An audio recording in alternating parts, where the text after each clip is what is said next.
ስትጠግቡ ፍሩ፣ ሲሳካላችሁ ፍሩ፣ ሲሞላላችሁ ተጠራጠሩ፣ የበለጠ ወደ እግዚአብሔር ቅረቡ።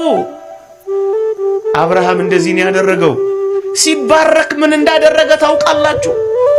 አስቀድሞ ስለት ወደ ተሳለበት፣ አስቀድሞ ቃል ኪዳን ወደ ገባለት ወደ እግዚአብሔር እየቸኮለ ሄደ ይላል። ልጅ ስታገኙ ወዴት በረራችሁ? ስራ ሲሳካላችሁ ምን ነው ጀርባ ሰጣችሁ? ቤታችሁ በትዳር ሲሞቅ ምን ነው የእግዚአብሔርን አገልግሎት አቀዘቀዛችሁ? ስንቶች አፋችን ኮቸችላ እስኪመስል በጸሎት እንዳልተጋ ሲሞላልን ምን ነው